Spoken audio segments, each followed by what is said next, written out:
तो हेलो दोस्तों, चलिए शुरू करते हैं जो हमारी पॉलिटी की सीरीज चल रही है उसका नेक्स्ट चैप्टर, जिसका नाम है नागरिकता। ठीक है, तो चलिए शुरू करते हैं। देखिए, मैंने आपको कहा था ना कि आप भाग के लिए एकदम परेशान ना होइएगा। भाग से ही हम लोग भारतीय संविधान को पढ़ेंगे तो भारतीय संविधान अपने आप कंठस्थ हो जाएगा। तो जैसा कि हम कल पढ़ चुके हैं भाग 1 को, जिसमें हमने अनुच्छेद 1 से लेकर अनुच्छेद 4 तक पढ़ा था। ठीक है, और आज हम लोग पढ़ने जा रहे हैं भाग 2 को, जो कि अनुच्छेद 5 से लेकर अनुच्छेद 11 तक कवर करता है। हमने भाग 2 को कैसे याद किया था? भाग 2 क्या दो? नागरिकता दो। ठीक है, चलिए अब इसके बाद इसको शुरू करते हैं, डिटेल में पढ़ते हैं नागरिकता को। देखिए, भारतीय संविधान की बात करें तो भाग 2 में हमको नागरिकता मिलती है, हम पढ़ चुके हैं। दो क्या दो? नागरिकता दो। ठीक है, अनुच्छेद की बात करें तो अनुच्छेद 5 से लेकर 11 तक इसके अंदर में आते हैं। नागरिकता 5 से लेकर 11 तक अनुच्छेद में कवर की गई है, बताया गया है नागरिकता के बारे में, जो कि बहुत इंपॉर्टेंट नहीं है। एग्जामों में बहुत कम पूछा जाता है कि किस अनुच्छेद में क्या है, तो हम लोग केवल वही पढ़ेंगे जो एग्जाम ओरिएंटेड है। बस इतना जानिए कि अनुच्छेद 5 से लेकर 11 तक है। ठीक है, क्या है? नागरिकता है। ठीक है, चलिए, नागरिकता का उल्लेख है। अगर नागरिकता की बात करें तो भारत की नागरिकता कैसी है?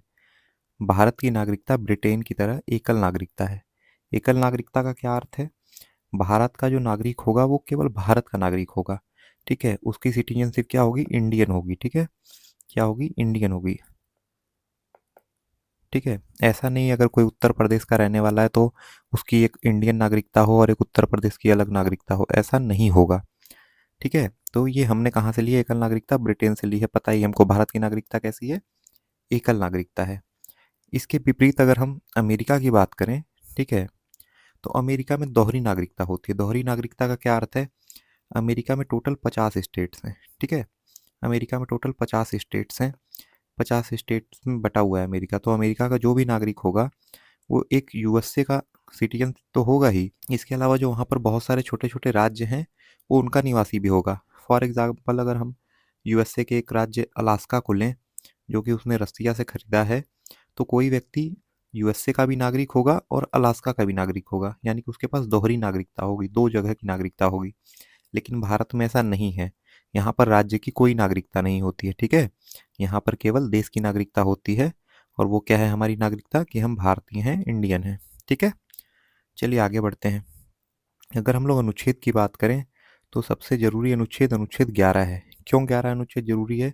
क्योंकि अनुच्छेद 11 ये सुनिश्चित करता है कि नागरिकता पर जो भी कानून बनेगा वो संसद बनाएगा। संसद मतलब आप जानते ही हैं क्या होता है? राष्ट्रपति, लोकसभा और राज्यसभा।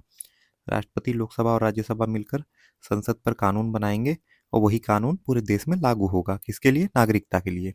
तो आप लोग कल से ही देख रहे हैं। अगर राज्यों की बात करें, सीमा विस्तार का हमने कल पढ़ा, उसमें भी संसद नियम बना रहा है। नागरिकता भी पे भी संसद नियम बना रहा है। ठीक है, तो संसद भारत में बहुत ताकतवर है। ठीक है, अगर हम नागरिकता अधिनियम की बात करें तो भारतीय नागरिकता अधिनियम 1955 सबसे पहले आया था, जो कि जिसके थ्रू बहुत दिन तक नागरिकता के सारे कानून चलते रहे। ठीक है, आज भी बहुत सारी चीज़ें इसी के वजह से फॉलो की जाती हैं। और उसके बाद अभी सबसे लेटेस्ट जो नागरिकता संशोधन अधिनियम आया है वो मोदी गवर्नमेंट में 2019 में आया था। ठीक है, जो कि काफ़ी विवादों में भी रहा था। ठीक है, अगर हम बात करें 1955 से लेकर 2019 तक, तो इसके बीच में 6 नागरिकता संशोधन अधिनियम आ चुके हैं, जिसमें 1955 और 2019 बहुत इंपॉर्टेंट है। तो हम लोग विशेषकर इन पे ही फोकस करेंगे। ठीक है, चलिए आगे बढ़ते हैं। देखिए, नागरिकता एक ऐसा टॉपिक है जिसमें लोग बहुत कंफ्यूज होते हैं, क्योंकि इसमें टोटल 8 टाइप पढ़ने होते हैं, 5 नागरिकता प्राप्त करने के और 3 नागरिकता छोड़ने के। तो लोग बहुत कंफ्यूज होते हैं, लेकिन मैं पूरी कोशिश करूंगा कि आप लोगों को आज मैं ऐसे पढ़ाऊं कि आप ज़िंदगी में कभी ना भूलें। ठीक है, तो अगर हम नागरिकता प्राप्त करने की बात करें, ठीक है, कि भारत की नागरिकता कैसे प्राप्त की जा सकती है, ठीक है, तो ये 5 प्रकार से प्राप्त की जा सकती है। ठीक है, 5 प्रकार से, 5 हमारी उंगलियां होती हैं हाथ में, 5 हमारी उंगलियां होती हैं हाथ में, तो 5 प्रकार से हम भारत की नागरिकता को अपनी मुट्ठी में कर सकते हैं। कैसे कर सकते हैं? देखिए, बहुत ध्यान से समझिए, लॉजिकली और दिमाग खोलकर। देखिए, ये है हमारा प्यारा भारत। ठीक है, ठीक है, ये है हमारा प्यारा भारत, और ये मान लीजिए पूरी शेष दुनिया है। ठीक है, और पूरी पृथ्वी है। अगर हम देखें, पहला 5 प्रकार के हैं। हम फर्स्ट को डिस्कस करते हैं। जन्म से, अगर कोई व्यक्ति इंडिया में जन्म लेता है, ठीक है, भारत में जन्म लेता है, तो भारत में जन्म लेने के साथ वो भारत का नागरिक हो जाएगा, बशर्ते उसके मम्मी या पापा यानी कि उसके पिताजी या उसकी माताजी, इन दोनों में से कोई एक जो है भारतीय होना चाहिए। समझ गए? एक हो गया भारत के अंदर जन्म लेने का, ठीक है। अगर कोई व्यक्ति भारत के अंदर जन्म ले रहा है, ठीक है, तो वो व्यक्ति भारतीय नागरिक होगा अगर उसके पिता या उसकी माता में से कोई एक भारतीय नागरिक है। तो पहला क्या हो गया? जन्म से। अगर आप जन्म ले रहे हैं इंडिया में और आपके पिता या माता में कोई एक इंडियन है, तो आपको इंडिया की नागरिकता मिल जाएगी। ठीक है, उम्मीद है आपको समझ में आ रहा होगा। अभी आगे आप पढ़ेंगे तो हम लोग जोड़ के देखिए कैसे पढ़ते हैं। तो भारत में जन्म लेने से हो गया, ठीक है। अब देखते हैं शेष दुनिया में। तो दूसरा क्या है? वंश परंपरा से।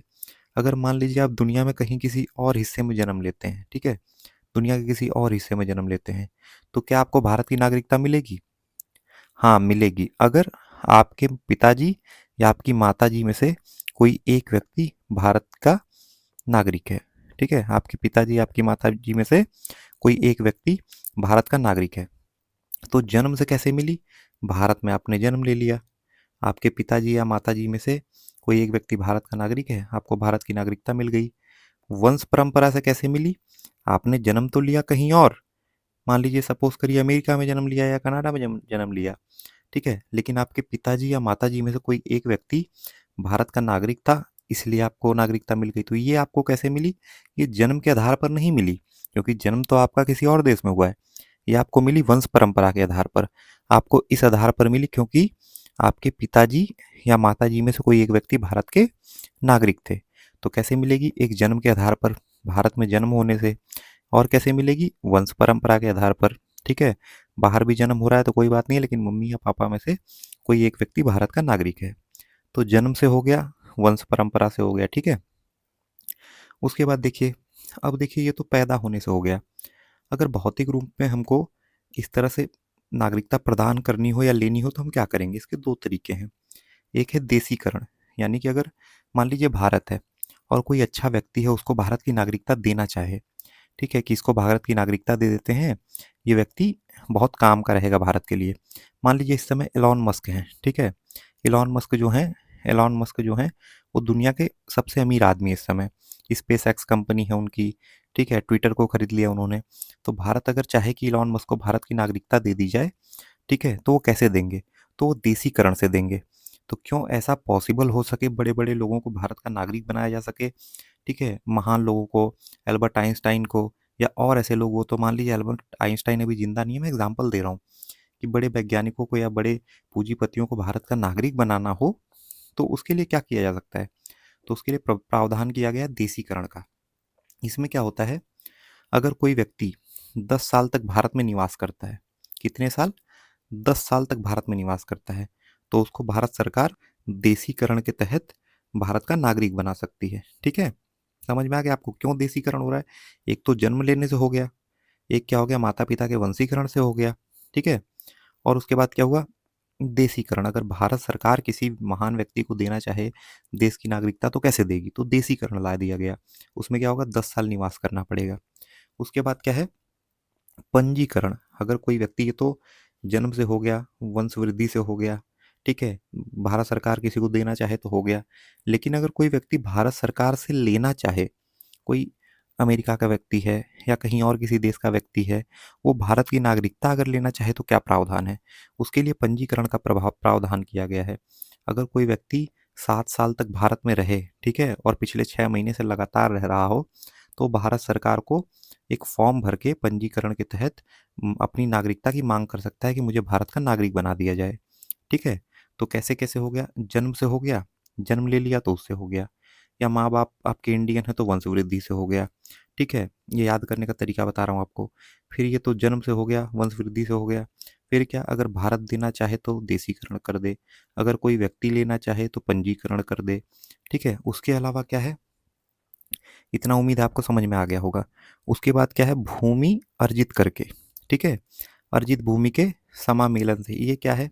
अगर मान लीजिए सपोज करिए ये हमारा प्यारा भारत है, ठीक है, और यहाँ पर है बांग्लादेश, या फिर कोई और भी देश का एग्जांपल ले सकते हैं। फॉर एग्जांपल हम बांग्लादेश का ले रहे हैं, ठीक है। और कल को अगर इंडिया और पाकिस्तान बांग्लादेश में युद्ध हो जाए और इंडिया जो है भारत बांग्लादेश का कुछ हिस्सा एक्वायर कर ले, ठीक है, कुछ हिस्सा आक्रमण करके या जो भी प्राप्त कर ले, युद्ध में जीत ले, तो वहाँ के जो नागरिक होंगे वो क्या होंगे? तो वहाँ के नागरिक क्या बांग्लादेश के नागरिक कहलाएंगे? नहीं।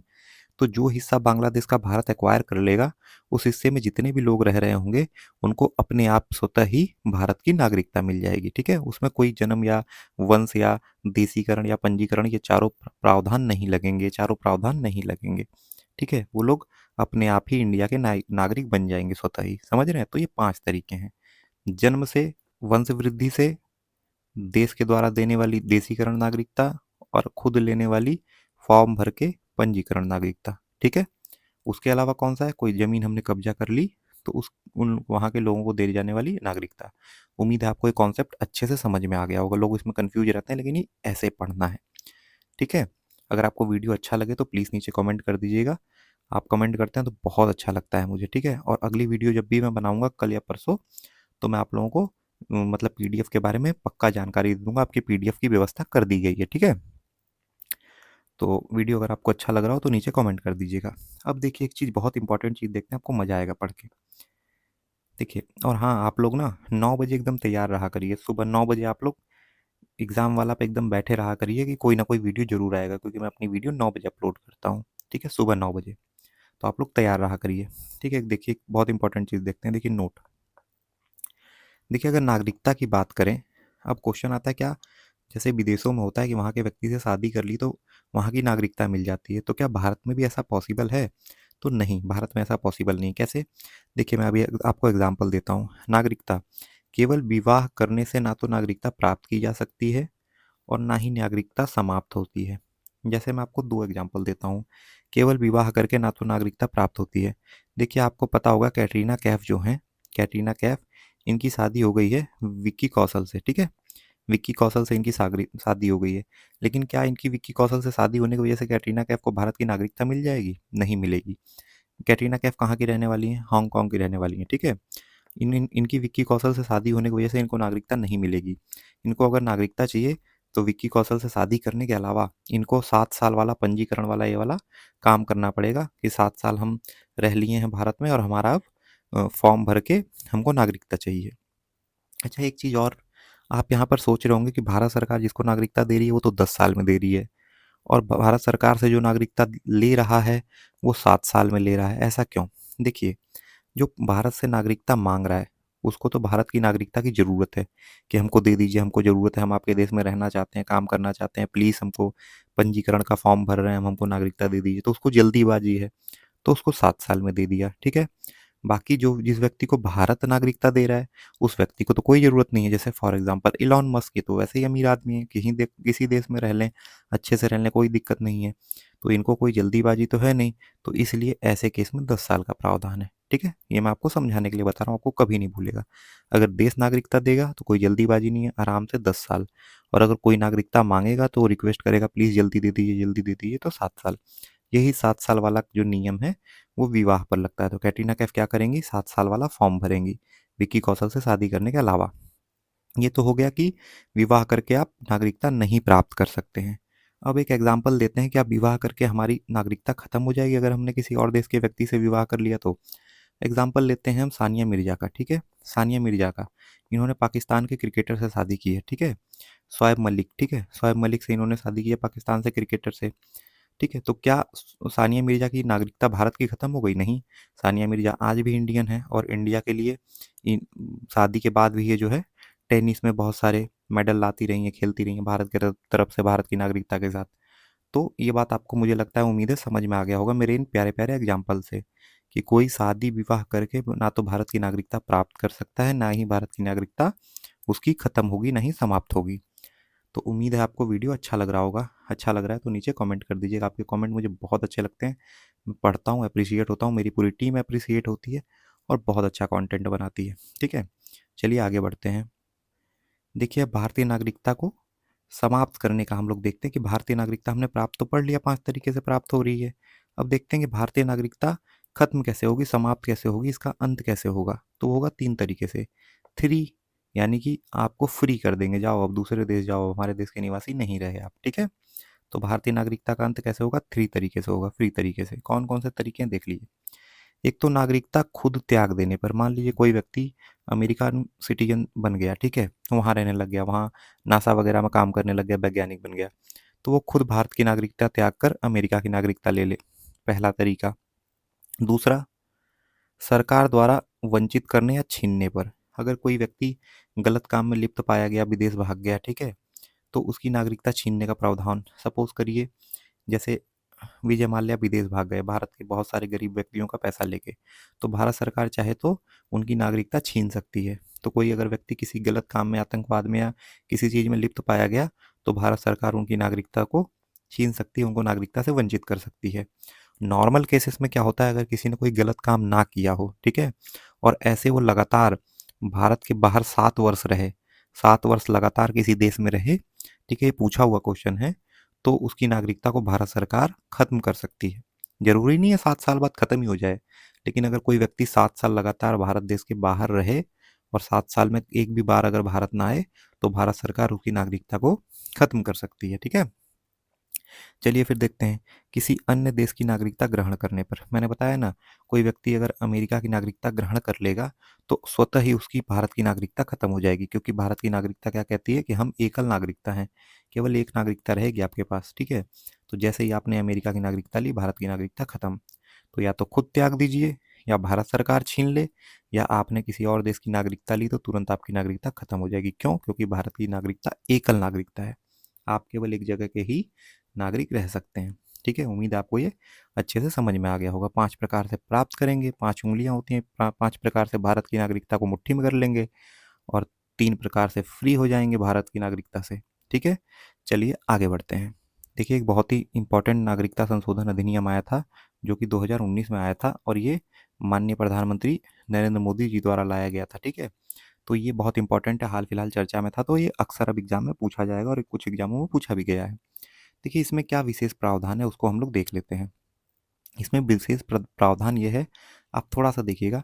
देखिए, जो हमारे पड़ोसी तीनों मुस्लिम कंट्री हैं, जैसे अफगानिस्तान, पाकिस्तान और बांग्लादेश, ठीक है, तो इन तीनों ही देशों पर ये नियम बनाया गया है, ठीक है। अफगानिस्तान, पाकिस्तान और बांग्लादेश, तीनों जो मुस्लिम कंट्री हमारी पड़ोसी, ठीक है, और उसमें कहा गया है कि इन तीनों मुस्लिम कंट्रीज में मुस्लिम को छोड़कर जितने भी और अन्य धर्म हैं, कौन कौन से, हिंदू, ठीक है, सिख, बौद्ध, जैन, पारसी और ईसाई, ठीक है, 6 धर्मों को ऐड किया गया है। 3 देश में 6 धर्मों को ऐड किया गया है, कि जो हमारे आसपास पड़ोसी देश हैं, अफगानिस्तान, पाकिस्तान और बांग्लादेश, इसमें हिंदू, सिख, बौद्ध, जैन, पारसी और ईसाई, याद रखिएगा मुस्लिम को छोड़कर है, ठीक है। इनको छोड़कर जितने भी अवैध प्रवासी, ठीक है, हैं भारत में इस देश से आए हुए, उनको नागरिकता दे दी जाएगी। अगर कोई इन देशों से भागकर भारत में आ गया है, इन धर्मों का व्यक्ति, हिंदू, सिख, बौद्ध, जैन, पारसी, ईसाई, तो उसको भारत की नागरिकता दे दी जाएगी। किस केस में दे दी जाएगी? अगर वो 31 दिसंबर 2014 से पहले भारत में घुस गया हो, भारत में प्रवेश कर गया हो, ठीक है, चाहे कहीं सीमा से या फिर कहीं और जगह से भारत में किसी भी प्रकार आ गया है अवैध तरीके से, तो वो भारत में रह सकता है, ठीक है, अगर वो इन 3 देशों से आया हो, अफगानिस्तान, पाकिस्तान, बांग्लादेश, और वो हिंदू, सिख, बौद्ध, जैन, पारसी और ईसाई हो, ठीक है, मुस्लिम को छोड़कर है, ठीक है, इस्लाम धर्म के लोग नहीं है इसमें, ये बात याद रखिएगा, ठीक है। क्यों नहीं है? क्योंकि ये मुस्लिम कंट्री अफगानिस्तान, पाकिस्तान और बांग्लादेश, तो यहाँ पर तो वैसे भी मुस्लिम धर्म के लोगों को प्रेफरेंस मिलता है, ठीक है, उन तो इसलिए जो है मुस्लिम धर्म को इसमें शामिल नहीं किया गया है, कि उनको तो यहाँ पर रहने में कोई दिक्कत नहीं है, लेकिन और धर्मों के लोगों को, अल्पसंख्यकों को परेशानियां हो सकती हैं, इसलिए भारत उनको नागरिकता देगा, ठीक है। किनको देगा? जो 31 दिसंबर 2014 से पहले भारत में घुस चुके हैं, प्रवेश कर चुके हैं, चाहे अवैध तरीके से, चाहे जैसे भी, ठीक है। अब देखिए, तो इसमें विवाद क्या हुआ था? सबसे ज़्यादा विवाद इस नियम के बाद असम में हुआ था। असम में बहुत सारे लोग ऐसे पाए जा रहे थे, जो अवैध तरीके से घुसे घुसे हुए थे भारत में, उनको निकाला जा रहा था, ठीक है, मतलब नागरिकता रजिस्टर बन रहा था, ठीक है। तो इसमें ऐसा, असम में ही ऐसा दिक्कत क्यों हुआ? अब देखिए, क्योंकि आप पॉलिटी को पहले पढ़ चुके हैं, हम लोग ये सब चीज़ें पढ़ चुके हैं, तो आपको देखिए कितने अच्छे से समझ में आएगा। उस समय आपने ये बहुत सुना होगा कि असम में विवाद चल रहा है, असम में विवाद चल रहा है, असम में बहुत सारे रजिस्टर ऐसे, मतलब बहुत सारे नागरिक ऐसे पाए जा रहे हैं जो अवैध हैं, उनको बाहर निकालिए, ये करिए, वो करिए, बहुत विवाद हो रहा था, ठीक है। CAA NRC बहुत विवाद हुआ था, बहुत धरने वरने दिए गए थे, ठीक है। अब देखिए, ऐसा क्यों हुआ था? हम छठवीं अनुसूची पढ़ चुके हैं ना, छठवीं अनुसूची हम पढ़ चुके हैं। छठवीं अनुसूची में क्या पढ़ा था हमने? याद कैसे रखा था? स्पोर्ट्स, याद होगा आपको, SPORTS। ठीक है, तो एस छठवें नंबर पर, छठवीं अनुसूची में क्या है? एस में स्पेशल स्टेटस फॉर स्टेट्स। ठीक है, इसमें क्या है? अम्मे, अम्मा बोलती है ना, ये कौन मित्र है तुम्हारा? पूर्वोत्तर भारत का रहता है, तो हम कहते हैं अम्मे मित्र। ठीक है, तो अम्मे असम, मेघालय, मिजोरम और त्रिपुरा।